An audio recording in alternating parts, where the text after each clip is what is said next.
এই দেখো বন্ধুরা, সকালে উঠে দেখি তোমাদের দাদা চা তৈরি করছে। কাল শুতে শুতে অনেকটা রাত্রির হয়ে গেছে, সকালে উঠতে পারিনি। হ্যালো বন্ধুরা, good morning. Papai Sonai lifestyle ব্লগে তোমাদের অনেক স্বাগতম আর অনেক ভালোবাসা জানিয়ে আজকের ব্লগটা শুরু করছি। কেমন আছো তোমরা? আশা করছি তোমরা খুব খুব খুব ভালো আছো, আর আমিও খুব ভালো আছি। এই দেখো, 8:10 বেজে গেছে, রান্নাবান্না করব। আর আজকে হচ্ছে বন্ধুরা উল্টো রথ। আজকে আর যাবো না। সামনের সপ্তাহে মা ছিল, সোজা রাতে মা মেয়ে ছেলেকে নিয়ে দেখে এসেছিলাম। আজকে সেরকম করে জুটি নেই, ওই জন্য বাড়িতেই থাকবো। তোমাদের দাদাও বেরিয়ে যাবে। আর আমাদের এখানে রথে প্রচণ্ড ভিড় হয়।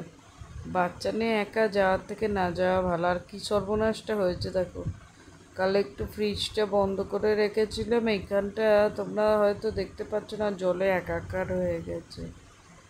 কি আর করা যাবে বলো। এদিকে একটু কাজ বাজ সারি, সেরে ওটাকে পরিষ্কার করি। মানে কাজ কমাবো কি, কাজ বেড়ে বসে আছে। এদিকে দেখা এতগুলো বাসনপত্র পড়ে, চলো বাসনপত্রগুলো ঘষা মাজা করে রান্নাটা বসাই। এদিকে দেখো সবাই বেরোবে, রান্না বান্না বাসন মাজা সমস্ত কাজ পড়ে আছে। আর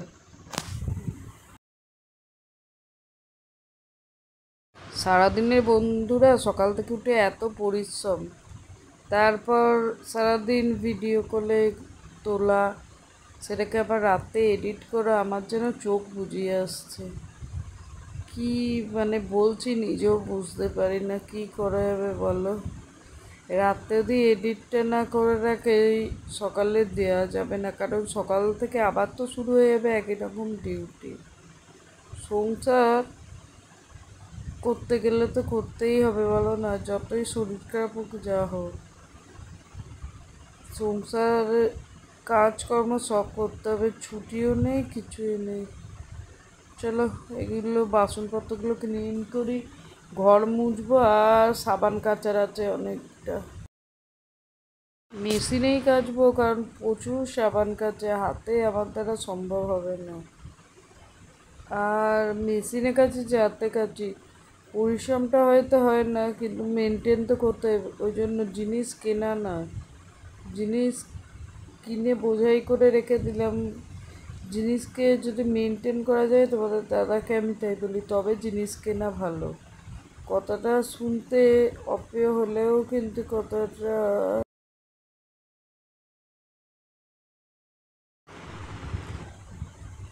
যে কোনো জিনিস মেনটেনের ওপর সব কিছু। একটা জিনিস আমি কিনলাম, সেটা মেনটেন করতে পারছি না, ওরকম কিনে কি লাভ আছে বলো। এদিকে চলো রান্না বান্নাগুলো করি, সাথে থাকো। আর বন্ধুরা, কালকেই ভয়েসটা দিচ্ছিলাম রাত্রে, কিন্তু দুর্ভাগ্যবশত ফোনটা নিয়েই ঘুমিয়ে পড়েছিলাম। ওই জন্য সকালে উঠে একটু চা খেয়ে একদম চলে এসেছি ভয়েসটা দিতে। কারণ এখন যদি ভয়েসটা না দিই, তাহলে ভিডিওটা তোমাদের কাছে কখন সেন্ডই বা করবো, কখন পাঠাবো। কর্ম তো আমাদের করে যেতেই হবে বলো না। এদিকে রান্নাবান্না বসাচ্ছি, তাও দুটো ছেলে স্কুল নেই, কিন্তু অফিসের ভাত দিতে হবে, বয়স্ক শ্বশুরের রান্না বান্না, এই নিয়ে চলে আমার কাজকর্ম। একটু মাছ আছে জানো তো বন্ধুরা, মাছের ঝোল করব। চলো রান্না বান্নাটা এগোতে থাকি, সাথে থাকবে, আমার পাশে থাকবে, আমাকে একটু সাপোর্ট করো।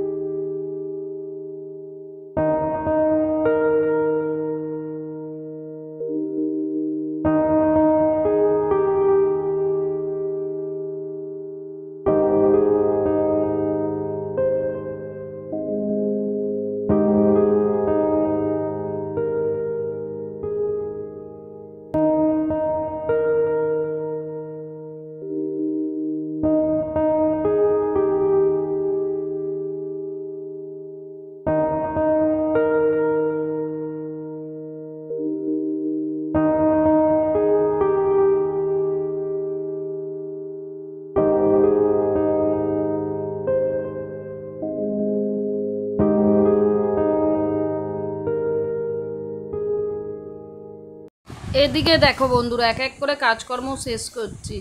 ওদিকে ভাত বসানো হয়েছিল আর ডালিয়ার খিচুড়ি বসিয়ে দিয়েছিলাম। এদিকে ডালিয়া খিচুড়িটা হয়ে গেছে, সেই খিচুড়িটা ঢেলে রাখছি। তোমাদের দাদার আজকে আবার ডালিয়ার ভাতের থেকে খিচুড়ি খাওয়ার ইচ্ছে হয়েছে।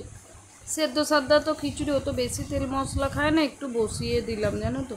সেদ্ধ কাজ যাই হোক করতে তো হয়। অনেকে বলে আমি আর কি খাই, সেদ্ধ সাদ্দা খাই, কিন্তু সেদ্ধ বলো আর রিচ বলো প্রসেসটা একই, কিন্তু একটু তেল মশলাটা যা কম পড়ে। এদিকে দেখো মাছের ঝোল কমপ্লিট করে ফেললাম। এদিকে চা করব বলে চায়ের জায়গা নিয়ে চলে এলাম। চলো চাটাও কমপ্লিট করে নিই, মানে একের পর এক রান্না কমপ্লিট তো করতেই হবে। ওদিকে সামান্য কাচার আছে। কি বলো তো বন্ধুরা, মানে কপালটা আমার সত্যিই খারাপ। দেখো এত লোক বাথরুম পায়খানা করে, কারুর কি এরকম হয়? আমাদের বাথরুমটা থেকে এত পরিমাণে জল লিক করছে যে ওপরের বাথরুমটা ইউজই করতে পারছি না। আর সারা সপ্তাহ জামা কাপড় থাকে, মানে রেগুলার কাচলেও দেখবে একটা সপ্তাহের ধকল তো থাকেই, একটা সপ্তাহের ধকলও তো থাকে। যতই বলো রোজ আমি কাচ্ছি, ধরো সারা সপ্তাহ ছেলেদের জামা কাপড়, পড়ার, স্কুলের, তারপরে হচ্ছে বিছানার চাদর, এগুলো সপ্তাহে একদিন ধকলটা থাকে, সেটা সানডেতে করি। কিন্তু কাল থেকে মিস্ত্রি লাগছে, ওই জন্য ওপরেই মেশিনে কেচে নেবো। প্রচুর বাসন আমার দ্বারা যদি কাচি আজকে আর আমাকে কোমর নিয়ে উঠতে হবে না। এদিকে দেখো ওদিকে রান্না করে, এদিকে হুটোপাটি করে খেতে দেয়। একার দ্বারা একটু একটু কেন বন্ধুরা বলছি, অনেকটাই অসম্ভব হয়ে ওঠে, কিন্তু কিছু করার নেই। সংসারে তোমারটা তোমাকে করতেই হবে। এদিকে দেখো আমার দেওরকে খেতে দিয়ে দিচ্ছি অফিসের ভাত, তারপর বয়স্ক শ্বশুরমশাই, আমার ছোট ছেলে, প্রত্যেককে খেতে দিয়ে দেবো। আর এই রান্নাবান্নার মাঝে না নিজের এত পরিমাণ খিদে পেয়ে গেছে যে তোমরা চিন্তা করতে পারবে না। কিন্তু কী আর করা যাবে, ওই যে ঘরামির ঘর ছেদা, আমারও সেই একই অবস্থা।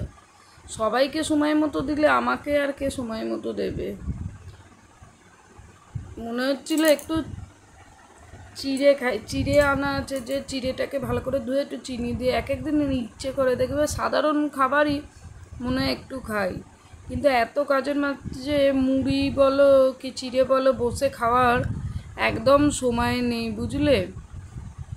আমার তো একটাই ব্রেকফাস্ট, কি বলো তো বন্ধুরা, ছাতু।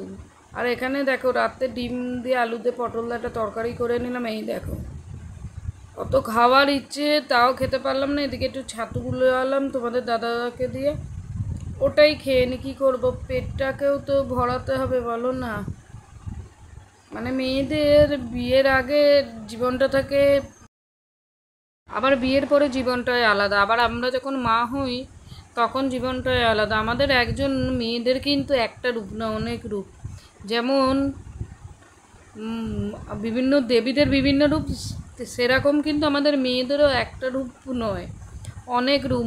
মেয়ে, মা, স্ত্রী, এক এক রূপে সে থাকে ভিন্ন। চলো এদিকে দেখো কত জামা কাপড় জড়ো হয়ে আছে। কালকে বললাম না বাথরুমটা সারাতে আসবে, আজকে কেচে কুচে নেবার। এই দেখো সোনা বাবাটা কিন্তু বিছানাটা তুলে দিয়েছিল, আর আমি ঘরদোর মোছা কমপ্লিট করে এই দেখো অনেকগুলো জামা কাপড়। বন্ধুরা চলো মেশিনে কেচে নিই, কেচে শুকোর দিয়ে আসি। এতগুলো কাজ ছিল, এত কাজের মাঝে যদি এত সাবান নিয়ে বসি আমার অবস্থা খারাপ হয়ে যাবে। রাত্রে আর রান্নাবান্না কোনো কাজকর্ম করতে পারবো না। রেগুলারটা রেগুলার কেচে নিই আমাদের যেগুলো পড়ে, কিন্তু এই যে একটা বললাম না সপ্তাহ ধকল, সেটা আমি মেশিনেই কাছি। চলো এদিকে কাচাকুচি কমপ্লিট করি, অনেকগুলো জামা কাপড় বন্ধুরা।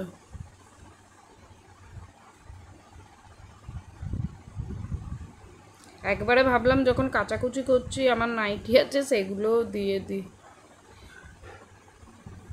দেখো চলো এদিকে জামা কাপড়গুলো কাচি, কেচে আবার এক এক সময় মেঘ হচ্ছে, এক এক সময় রোদ্র হচ্ছে। সকালে উঠে কেচে দিলেই ভালো হতো, কিন্তু সকালে এদিকে রান্নার জোগাড় করে সবাইকে খেতে দেবো নাকি সাবান নিয়ে বসবো। এদিকে আমার স্নানটাও কমপ্লিট হয়ে গেছে কাচাকুচি হতে হতে। চলো মেলে দিই অনেকগুলো জামা কাপড় বন্ধুরা।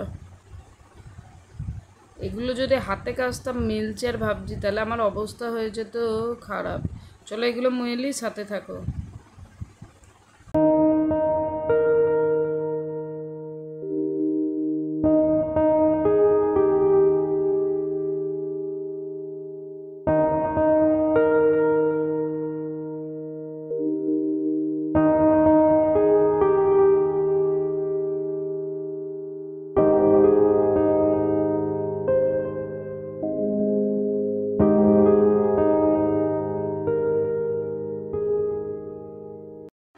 আর এখন বাজে সন্ধ্যে 7টা। ওদিকে চা খাওয়া কমপ্লিট করে চলে এসছে। আজকে যেহেতু উল্টো রথ, বাবার মায়না তেলে ভাজা করতে হবে, খানিকটা চেঁচামেচি করেই এলাম। কারণ আমার একার দ্বারা না, আমার যেন আর ভালো লাগে না বন্ধুরা, কিন্তু কি আর করা যাবে, এক একটা মানে রিচুয়ালসে তো সবারই খেতে ইচ্ছে করে। চলো গল্প, কটা বেগুনি করবো, কটা পেঁয়াজি করবো, একটু পাঁপড় সেঁকবো। এই দিয়েই আজকে আমার উল্টো রথটা পালন করা হবে। এই দেখো, এখানে আমি তেলে ভাজাটা করে নিচ্ছি। আর তেল বেশি খাওয়া ভালো না, কিন্তু এক একদিন তো খাওয়া যেতে পারেই, বলো না। এই দেখো, এখানে বেগুনি ভেজে তুলে নিলাম, আর এখানে আমার কমপ্লিট হয়ে গেছে। এখানে সবাইকে দিয়ে দিচ্ছি। মানে আমাকে দেওয়ার মতো কেউ নেই বন্ধুরা, আমাকেই সবাইকে দিতে হয়। যাকে এই নিয়েই আমি আনন্দ। এই যে আমার বাবা, ছেলেরা খাচ্ছে, চলো আমিও একটু খেয়ে নিই। তাহলে বন্ধুরা আজকের ব্লগটা এই পর্যন্ত শেষ করছি। তোমাদের সঙ্গে দেখা হবে নেক্সট ব্লগে। তোমরা ভালো থেকো, সুস্থ থেকো।